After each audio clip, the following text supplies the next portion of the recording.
UConn put together their best defensive half of the season, really, in the second half. They tightened up the nuts and bolts there. And in this game, without Alex Caravan, Baylor did not have VJ Edgecombe and Jeremy Roach to finish it out. Liam McNeely goes for 17, Samson Johnson 13, and the Huskies had 6 players with 9 or more points. Rob, what did the UConn Huskies show you tonight? For me, the biggest thing was it was on the defensive end of the floor. And it wasn't, this is never going to be a great defensive team.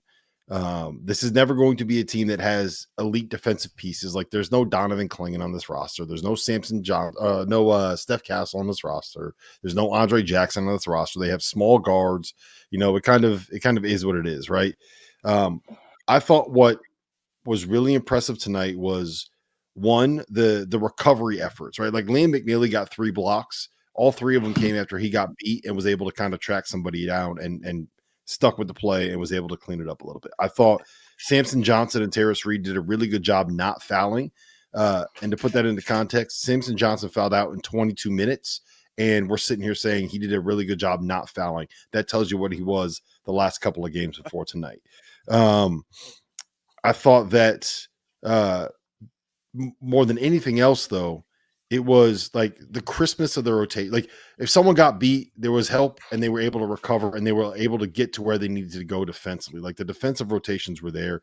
And then shout out to Aiden Mahaney, man. Like that dude had the confidence of a 5-year-old walking into a 7-year-old class, right? Like he was a complete mess after Maui.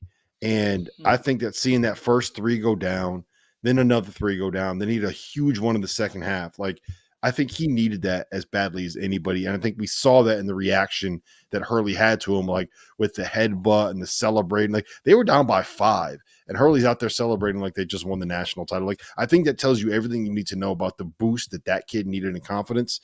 And they kind of are what they are. Like they're not a top 5 team in America. I don't know if they have the potential to be a top 5 team in America, but it was impressive to see these small, like it was just small things that made certain defensive possessions not end up being a waste. And I thought that they were a lot better tonight. And they looked like a team that deserved to be ranked in the top 25. And that's what they are right now. Oh, Henson, you're okay. Good. You had me. Wait. You had me till the last line, Doster. You had me till the last line. I was going to say, it was fight or flight for UConn, especially Mahaney. I mean, yeah, he came out ferocious. Yeah, I'd come out ferocious too if I was like one step from not playing, right? So he came out and he responded. We're gonna say he responded. The jury's still out for me, especially from with Samson Johnson and Terrace Reed fouling as well. I think that hurts them, man. And I like them a lot more with Terrace Reed. So you wonder how that's going to shake out down the stretch. Top 25 team, I don't know. Baylor isn't as good as we thought, in my personal opinion. They just make a lot of mistakes. They take a lot of iffy shots, a lot of wasted possessions. I think discipline-wise, offensively, Baylor needs to tighten up a little bit because I feel like they were kind of somewhat in control of this game. And it's almost like with Baylor, they get going, and when it goes, the rails fall off. I mean, it just goes to shit. So they've got to figure out how to stay in the game and be consistent in their approach. But yeah, UConn's going to be okay. Top 25-ish, I'll give it to them. But I don't know if they're a cemented top 25 team. Jeff, any other thought on that? Yeah, Jeff. I'm just not ready to call them a top 25 team yet. I mean, this is the only game they've won. By the way, they just got swept in Maui. So I'm not ready to call them a top 25 team, but this was a much-needed win for Dan Hurley's psyche, I would say, as much as anything, and the teams. At this point, they needed a win like this that they could kind of galvanize the team a little bit and the players and get the confidence back because this team doesn't have the confidence that last year's team had going into the season. And here's the biggest thing. Yeah, here's the biggest thing. Like, you lose this game, your next game is at Texas, right? And I'm not saying that like Texas is some juggernaut, but you're going on the road to a team that just beat NC State on the road tonight, right? Like Texas, that you're not going to be favored at Texas. That's a game where you're an underdog, right? Then you get Gonzaga in Madison Square Garden, with Gonzaga probably coming off of Gonzaga's going to be coming off of a game against Kentucky. Like, they could be coming off of a loss where they badly need a win. You lose to Baylor, and you might be staring at like another 3-game losing streak where all of a sudden you start Big East play with an under 500 record, right? Like that was a real possibility for what could have happened if you don't get this one right. So you get this righted, you win this game, you get Caravan back.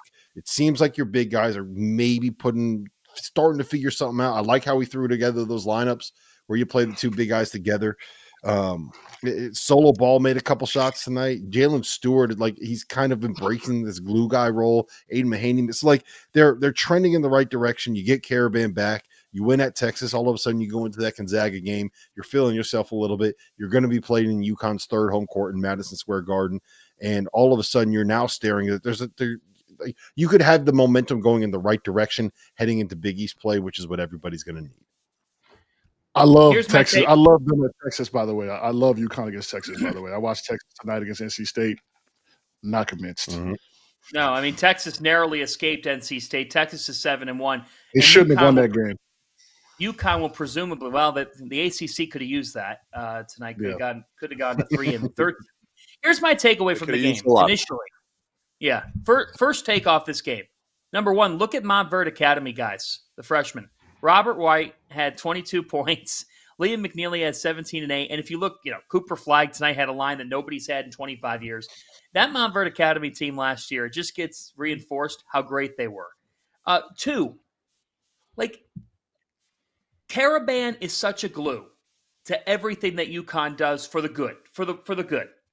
And Baylor didn't have Edgecombe, who would have made a difference in this game. Mm-hmm. Samson Johnson, who did foul out of the game for the 4th time in 9 games, his plus-minus was a plus 18 tonight.